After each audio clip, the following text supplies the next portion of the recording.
Chào tất cả các bạn. Báo hoa mai thường gọi tắt là báo hoa, tên tiếng Anh đọc là leopard, là một trong 5 loài mèo lớn thuộc chi Panthera sinh sống tại châu Phi và châu Á. Đây cũng là loài vật thuộc họ mèo có khả năng thích nghi thành công nhất. Chúng ta cùng tìm hiểu về chúng nhé. Về nét đặc trưng, bộ lông của báo nói chung mềm mịn và dày, đặc biệt là ở bụng. Màu da của các cá thể thay đổi từ vàng nhạt đến vàng đậm với các đốm đen được nhóm lại thành hình hoa mai. Bụng của nó có màu trắng, chiếc đuôi hình vòng, ngắn hơn thân. Con ngươi của mắt có hình tròn. Màu lông của những con báo sống ở vùng khô cằn có màu kem nhạt, màu hơi vàng cho đến màu vàng đục và màu nước đục. Những cá thể sống trong rừng và núi có màu vàng đậm và sậm hơn nhiều. Các đốm mờ dần thành màu trắng ở phía bụng cũng như phần bên trong và phần dưới của chân. Quần thể báo hoa mai ở Đông Phi có đốm hình tròn, ở Nam Phi đốm lại vuông và quần thể báo châu Á lại có đốm lớn. Bộ lông thường có tông màu xám ở vùng khí hậu lạnh và có màu vàng đậm hơn trong môi trường rừng mưa nhiệt đới. Màu đốm ở mỗi cá thể là độc nhất. Về kích thước và trọng lượng, báo hoa mai có hình dạng lưỡng hình giới tính, con đực to và nặng hơn con cái.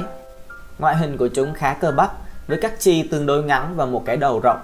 Tính từ vai, con đực cao khoảng 60 đến 70 cm, trong khi con cái cao 57 đến 64 cm. Chiều dài từ đầu đến thân thường từ 90 đến 190 cm. Trong khi con đực nặng từ 37 đến 90 kg thì con cái nặng từ 28 đến 60 cân. Các số liệu này thay đổi theo địa lý. Có một báo cáo vào năm 1913 về một con báo đốm Algeria dài đến 2,75 m đã bị giết chết trước khi bị lột da. Trọng lượng tối đa của một con báo hoang dã Nam Phi là 96 kg, nó dài đến 2,62 m. Trong khi đó, một con báo Ấn Độ đã bị giết chết vào năm 2016 có trọng lượng 78,5 kg, dài 2,61 m. Chúng được cho là những con báo hoang dã lớn nhất được biết đến. Về màu sắc biến thể, một số con báo hoa mai có hắc tố còn được gọi là báo đen hay Black Panther trong tiếng Anh. Hắc tố ở báo hoa mai được di truyền như một tình trạng lạnh. Sự giao phối giữa các con báo đen tạo ra một lứa con có kích thước nhỏ hơn nhiều so với những con được tạo ra bởi cặp bố mẹ bình thường. Báo đen phổ biến nhất ở các khu rừng ẩm nhiệt đới và cận nhiệt đới như rừng mưa xích đạo của bán đảo Mã Lai và rừng mưa nhiệt đới trên sườn một số ngọn núi châu Phi như núi Kenya.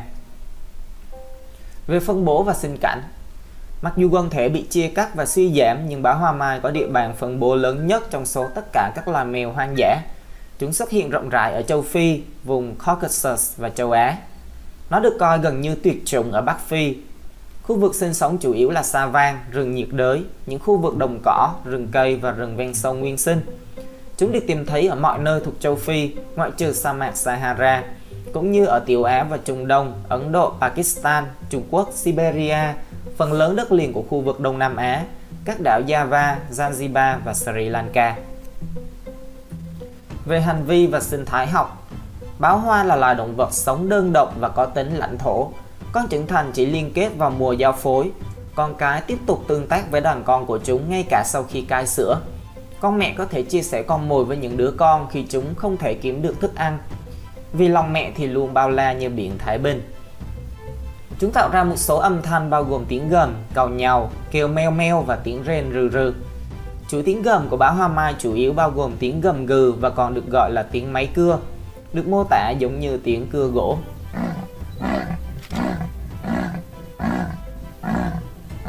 Đàn con gọi mẹ của chúng bằng âm thanh ua ua.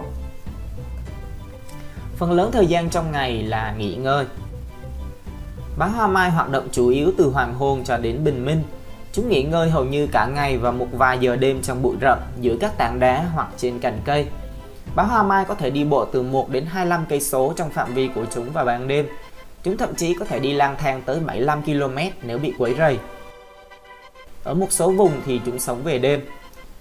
Trong các khu rừng phía Tây châu Phi, chúng lại hoạt động nhiều vào ban ngày và săn mồi khi chạng vạng, khi các con mồi của chúng hoạt động. Kiểu hoạt động của báo hoa mai khác nhau giữa các mùa. Chúng có thể trèo cây rất khéo léo, thường nằm trên cành cây và lao mình từ trên cây xuống. Chúng có thể chạy với tốc độ trên 58 km/h, nhảy xa hơn 6 m theo chiều ngang và nhảy lên đến 3 m theo chiều dọc. Nghe đao to búa lớn vậy, chứ nếu so với mấy loài mèo lớn khác như báo sư tử thì vẫn thua ạ.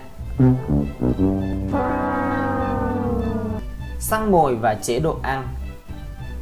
Hoạt động săn mồi của báo phụ thuộc chủ yếu vào thính giác và thị giác nhạy bén. Chúng săn mồi vào ban đêm ở hầu hết các khu vực. Ở Serengeti, báo hoa được quan sát thấy rằng đã phục kích con mồi từ trên cây. Báo hoa mai là loài ăn thịt. Chúng thích những con mồi cỡ trung bình với khối lượng cơ thể từ 10 đến 40 kg. Các con mồi yêu thích nhất là động vật móng guốc bao gồm linh dương impala, sơn dương vằn, linh dương hoảng và hươu đốm. Phân tích về loài báo hoa tại vườn quốc gia Thái cho thấy các loài linh trưởng là con mồi chính của báo hoa mai vào ban ngày, ngoại trừ tinh tinh và vượn gấu. Báo hoa mai cũng giết các loài động vật ăn thịt nhỏ hơn như chó rừng lưng đen, cáo tai dơi, cầy và báo guepa. Tỷ lệ tiêu thụ thức ăn trung bình hàng ngày là 3,5 kg đối với báo đực và 2,8 kg đối với báo cái. Một nghiên cứu ở phía nam sa mạc Kalahari cho thấy báo hoa mai đáp ứng nhu cầu nước của chúng nhờ chất dịch trong cơ thể của con mồi và thực vật mọng nước. Từ 2 đến 3 ngày chúng mới uống nước một lần và thỉnh thoảng sẽ ăn các loại thực vật chứa nhiều nước như dưa chuột Gamespot, dưa Stama và cỏ chua Kalahari. Chúng ta thấy báo hoa không kén ăn cũng không kén uống, lại tồn tại được ở nhiều môi trường. Đó là lý do mọi người nhận định chúng là loài họ mèo dễ dãi nhất. Ý mình là thích nghi tốt nhất đó mà. Báo hoa mai rình rập con mồi và cố gắng tiếp cận mục tiêu càng gần càng tốt, thường là trong khoảng cách 5 mét tới mục tiêu. Cuối cùng lao vào con mồi và giết chết nó bằng cách cắn nghẹt cổ. Nó giết những con mồi nhỏ bằng một vết cắn sau gáy, nhưng đối với những con lớn hơn thì sẽ cắn vào cổ họng. Nó có thể săn những con mồi lớn nhờ sở hữu hộp sọ lớn và cơ hàm khỏe, do đó đủ khỏe để kéo sát con mồi có trọng lượng lớn lên cây. Đặc biệt, một con báo được nhìn thấy đang kéo một con hươu cao cổ con nặng gần 125 kg lên một cái cây ở độ cao 5,7 m. Rất khỏe phải không nào? Hãy tưởng tượng bạn phải nhấc một cái xe máy và nhảy lên một cái cây. Con mồi nhỏ bị ăn ngay lập tức, trong khi những con lớn hơn bị kéo đi vài trăm mét và được cất giữ an toàn trong cây, bụi rậm hoặc thậm chí là hang động để tiêu thụ sau đó. Các kẻ thù và đối thủ cạnh tranh. Trong phạm vi sinh sống trên toàn cầu, báo hoa mai có cùng địa bàn phân bố với các loài thú ăn thịt lớn khác như hổ, sư tử, báo guepa, linh cẩu đốm, linh cẩu vàng, linh cẩu nâu, chó hoang châu Phi, chó sói đỏ, chó sói và 5 loài gấu khác nhau. Một số loài trong số này ăn trộm con mồi của báo hoa mai, giết chết đàn con của nó và thậm chí là giết cả báo hoa mai trưởng thành. Khi đối mặt với các kẻ thù hung hãn, báo hoa mai sẽ rút lên cây. Báo hoa thường tránh chạm trán với gấu trưởng thành nhưng sẽ giết những con gấu con nếu có cơ hội. Ở Sri Lanka, một số cuộc chiến ác liệt được ghi lại giữa báo hoa mai và gấu lười, khiến cả hai con vật đều chết hoặc bị thương nặng. Cá sấu sông Nim thỉnh thoảng cũng săn báo hoa mai. Một con báo hoa mai trưởng thành lớn đã bị một con cá sấu lớn chộp lấy và ăn thịt trong khi cố gắng săn mồi dọc theo một bờ sông ở vườn quốc gia Kruger. Một trường hợp báo hoa mai bị săn bởi một con trăng Miến Điện dài 5,5 m cũng được ghi nhận. Tại vườn quốc gia Serengeti, người ta quan sát thấy đội quân gồm 30 đến 40 con khỉ đầu chó ô liu đang di chuyển và tấn công một con báo cái cùng các con của nó. Chúng ta thấy việc làm báo cũng khó lắm chứ đâu phải chuyện đùa. Về sinh sản và vòng đời. Tùy thuộc vào khu vực, báo hoa mai có thể giao phối quanh năm. Ở Mãn Châu và Siberia, chúng giao phối trong tháng Giêng và tháng 2. Chu kỳ động dục kéo dài khoảng 46 ngày và con cái thường động dục từ 6 đến 7 ngày. Thời gian mang thai kéo dài từ 90 đến 105 ngày. Một lứa thường từ 2 đến 4 con. Tỷ lệ chết của đàn con ước tính khoảng 41 đến 50% trong năm đầu tiên. Con cái sinh con trong hang, kẽ hở giữa các tảng đá, cây rỗng hoặc bụi rậm.